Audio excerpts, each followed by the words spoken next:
വളരെ സജീവമായ ഒരു കാലമാണ്. 90-കളെന്ന് പറയുന്നതിനേക്കാളും ഒരുപക്ഷെ 80-കൾ മുതൽ തുടങ്ങുന്ന ഒരു കാലമാണ് എനിക്കെപ്പോഴും ഓർമ്മയുള്ളത്. കാരണം 80-കളിൽ കേരളത്തിൽ ജീവിച്ചിരുന്ന 80-കളിലെ ഒരു യുവത്വം എന്ന് പറയുന്നത് വളരെയധികം വിക്ഷുബ്ധമായിട്ടുള്ള വളരെ സജീവമായ ഒരു കാലമായിരുന്നു ആ 80-കൾ മുതൽ വരുന്നത്. അപ്പോൾ ആധുനികതയുടെ ഒരു വലിയൊരു ഇതുണ്ടാകുന്നത് പോലെ തന്നെ എല്ലാ തരത്തിലും സാഹിത്യത്തിലും കലയിലും എല്ലാം തന്നെ വളരെ വളരെ വൈബ്രൻ്റ് ആയിട്ടുള്ള ഒരു കാലമാണ്. അപ്പോൾ ആ കാലത്ത് ജീവിച്ചിരിക്കുക എന്ന് പറയുന്നത്, ഒരു യൗവനം കടന്നു പോകുക എന്ന് പറയുന്നത്, അതിൻ്റെ എല്ലാ അപ്സ് ആൻഡ് ഡൗൺസും അതിനകത്ത് ഉണ്ടായിരുന്നു എന്നുള്ളതാണ്.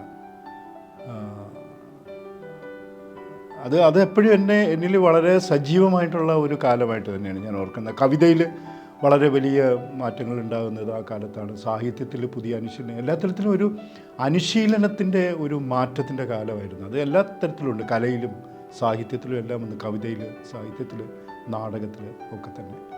അപ്പോൾ ഒരുപാട് വ്യക്തികളും കാലവും ഒക്കെ ആയിട്ടുള്ള ഒരു ഇതാണ്. അത് വളരെ വൈബ്രൻ്റ് ആയിട്ടുള്ളൊരു കാലം ആയിട്ടാണ് ഞാൻ കാണുന്നത്. ഈ കവിയരങ്ങുകൾ ഉണ്ടാകുന്ന കാലം എന്നാണ്, കവിയരങ്ങുകളുടെ.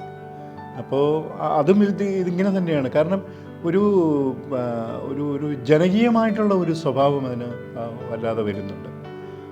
കവിതയുടെ ഒരു കാര്യത്തിലും കവിയരങ്ങൾ ഒരുപാടുണ്ടാകുന്നു.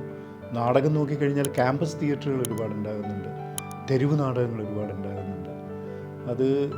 അത് വളരെ അതാണ്. അപ്പോൾ അത് ഈ ഫോമിലൊക്കെ തന്നെ വളരെയധികം എക്സ്പെരിമെൻറ്റുകളൊക്കെ നടക്കുന്ന ഒരു കാലവും കൂടിയാണ്. അതാണ് ഞാൻ നേരത്തെ ഒരു അനുശീലനത്തിലുണ്ടാകുന്ന ഒരു മാറ്റം എന്നുള്ളത് ഞാൻ സൂചിപ്പിച്ചത് അവിടെയാണ്. പക്ഷേ ഇപ്പം അത് നോക്കുമ്പോഴത്തേക്കും അത് വലിയ വ്യത്യസ്തമായിട്ടുള്ള ഒരു കാലത്തിലൂടെയാണ് ഈ കേരളത്തിൻ്റെ ഒരു സാംസ്കാരിക രംഗം കടന്നു പോകുന്നത്.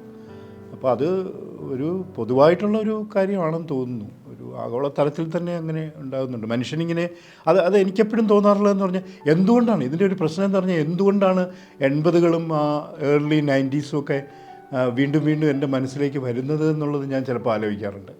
അപ്പോൾ അത് അവിടെയാണ്. കാരണം ഈ മനുഷ്യനുമായിട്ട് ഏറ്റവും അടുത്ത് ബന്ധപ്പെട്ട് നിൽക്കുകയും അതിൻ്റെ ഒരു സംവാദത്തിൻ്റെ തലമായിരുന്നാലും, ഒരു ആവിഷ്കാരത്തിൻ്റെ തലമായിരുന്നാലും, സംവേദനത്തിൻ്റെ തലമായിരുന്നാലും അത് ഏറ്റവും തീക്ഷ്ണമായിരിക്കുകയും ചെയ്യുന്ന ഒരു കാലമായിരുന്നു അത്. ആ കാലത്തിൻ്റെ അത് വേറൊരു തരത്തിൽ അതിനെ നമ്മൾ മനസ്സിലാക്കാൻ ശ്രമിക്കണമെന്നാണ് എനിക്ക് തോന്നുന്നത്.